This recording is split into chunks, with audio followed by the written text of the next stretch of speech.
मनाया गया।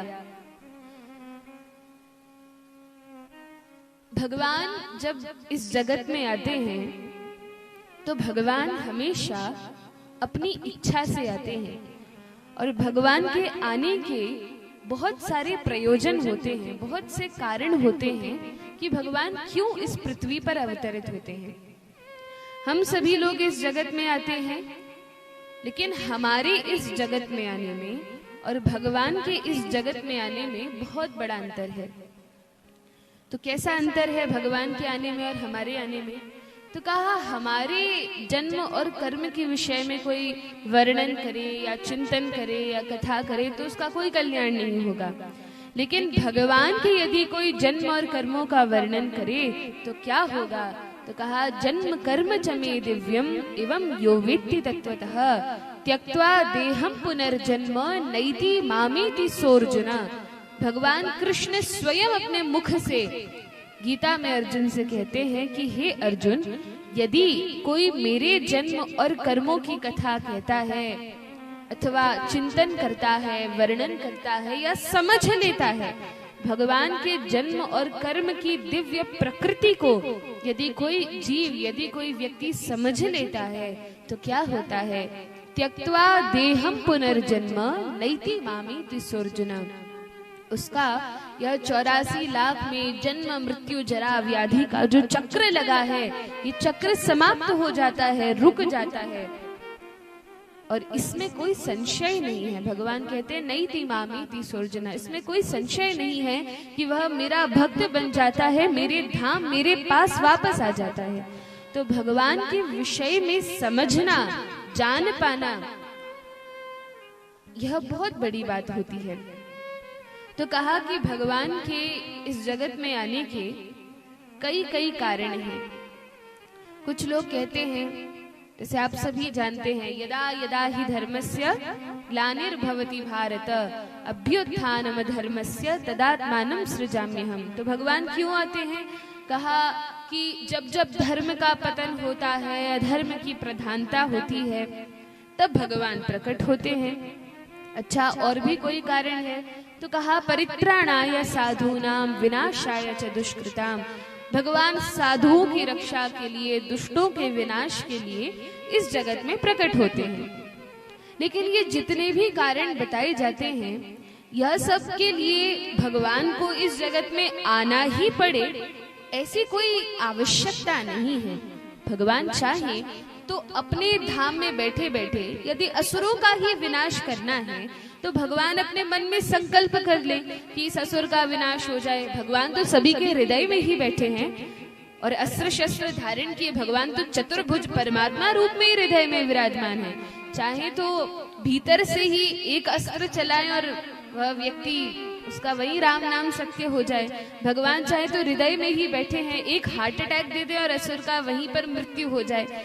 तो असुरों को मारने के लिए भगवान को आना पड़े ऐसी कोई गंभीर बात नहीं है। भगवान तो अपने संकल्प मात्र असुरों को मार सकते हैं। तो फिर क्यों आते हैं? कहा कि धर्म की संस्थापना करने के लिए भगवान आते हैं। लेकिन यदि धर्म की ही संस्थापना करनी हो तो भगवान अपने भक्तों को, पार्षदों को, आचार्यों को, जैसे मध्वाचार्य को भेजा, विष्णु स्वामी को भेजा, रामानंदाचार्य को भेजा, रामानुजाचार्य को भेजा, जगत गुरु श्रील प्रभुपाद को भेजा, तो भगवान अपने पार्षदों को भेजकर भी धर्म की संस्थापना करवा सकते हैं। उसके लिए भी स्वयं आना पड़े यह भी अति आवश्यक तो नहीं है। फिर क्या कारण है? तो कहा ऐसे बहुत सारे कारण हैं और यह कारण इसलिए है कि जब भगवान आ ही जाते हैं तो ये सब काम भी कर देते हैं। जैसे यदि कोई व्यक्ति विदेश में रहता है भारतीय है, इस देश का, उसका घर मकान परिवार माता पिता सब यहाँ रहते हैं, लेकिन वह उसके परिजनों के मध्य में, उसके परिवार वालों में या रिश्तेदारों ने कोई बहुत बड़े उत्सव का आयोजन किया है। मान लीजिए किसी का शादी विवाह है या घर में कोई उत्सव है, कार्यक्रम है और उसको बुलाया गया, अथवा कोई बड़ा आवश्यक कार्य है तो इस कारण से उसको बुलाया गया और वह व्यक्ति विदेश से किसी विशेष कारण के लिए, या तो कोई कार्यालय का कार्य हो या सरकारी काम हो या रिश्तेदारों से कुछ कार्यक्रम आदि हो, इस कारण से वह अपने देश भारत में आता है।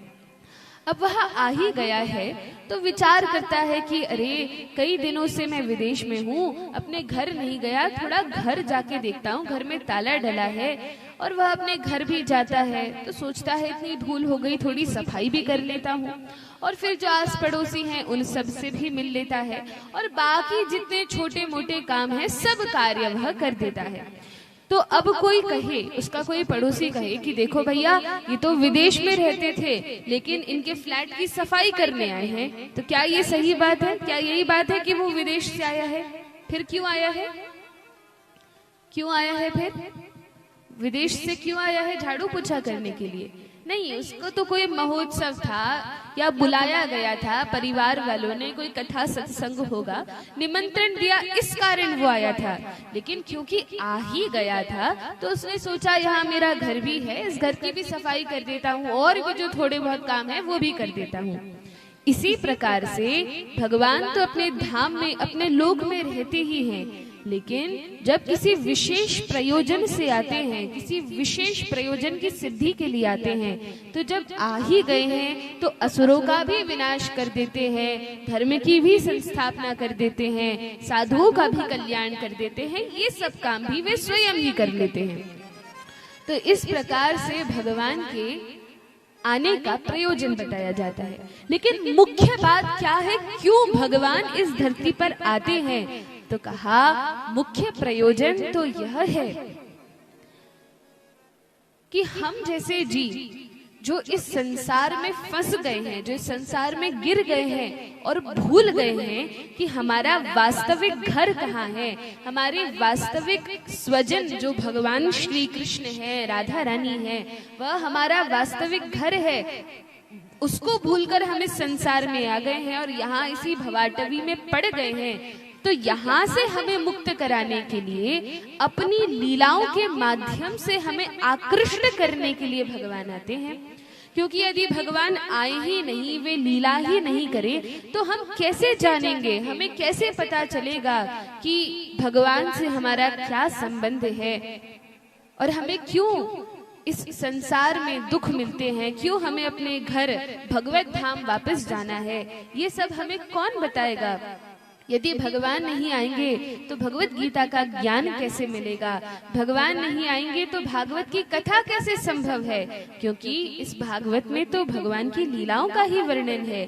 भगवान जब प्रकट होते हैं, लीला करते हैं, और फिर उनकी लीलाओं को, कथाओं को जब भक्त बैठकर श्रवण करते हैं, मनन करते हैं, कथा सुनाते हैं और कथा सुनते हैं, तब जीवों का कल्याण होता है और तब उन्हें समझ में आता है कि हमारा स्वरूप क्या है, हम कौन हैं, जीवन का उद्देश्य क्या है और जीवन का परम लक्ष्य क्या है। तभी तो वे भगवान के धाम वापस जा सकते हैं। तो यह बात बताने के लिए भगवान इस जगत में आते हैं। और एक कारण है कि जो भगवान के प्रेमी भक्त हैं, जैसे शबरी हैं, जैसे ध्रुव हैं, प्रहलाद हैं, यदि भगवान स्वयं न आए तो इन भक्तों का क्या होगा? जो शबरी कई कई वर्षों से प्रतीक्षा कर रही हैं कि मेरे राम आएंगे, घनश्याम आएंगे, तो उन शबरी का क्या होगा? जो प्रहलाद महाराज इतने कष्ट सहन करते हैं क्योंकि उन्हें विश्वास है कि भगवान मेरी रक्षा कर रहे हैं, यदि भगवान न आए तो इन प्रहलाद जी का क्या होगा? जो ध्रुव जी तपस्या कर रहे हैं, यदि भगवान न आए तो उन ध्रुव जी का क्या होगा? तो जो भगवान के प्रेमी भक्त हैं, जो यशोदा मैया है, नंद बाबा है, ग्वाल बाल है, इनको आनंद कौन देगा? इनको आनंद भगवान अपने धाम में बैठकर अपने संकल्प से नहीं दे सकते। भगवान अपने संकल्प से असुरों को मार सकते हैं, भगवान अपने संकल्प से दुष्टों का विनाश कर सकते हैं, साधुओं की रक्षा कर सकते हैं, धर्म की संस्थापना कर सकते हैं, लेकिन अपने संकल्प से इन प्रेमी भक्तों के प्रेम को तुष्ट नहीं कर सकते। इन भक्तों के लिए तो भगवान को अवतार लेकर आना ही पड़ेगा, लीला करनी ही पड़ेगी, इन ग्वाल बालों के साथ खेलना ही पड़ेगा, गोपियों के साथ नित्य विहार करना ही पड़ेगा, तभी ये प्रसन्न होंगे। तो भगवान भक्त वत्सल हैं, अपने भक्तों पर कृपा करते हैं, दया करते हैं, प्रेम करते हैं। इसीलिए अपने सच्चिदानंदमय चिन्मय दिव्य धाम को छोड़कर इस मृत्यु लोक में भी आने को तैयार हो जाते हैं। ये भगवान की भक्त वत्सलता ही तो है। बोलिए भक्त वत्सल भगवान की जय।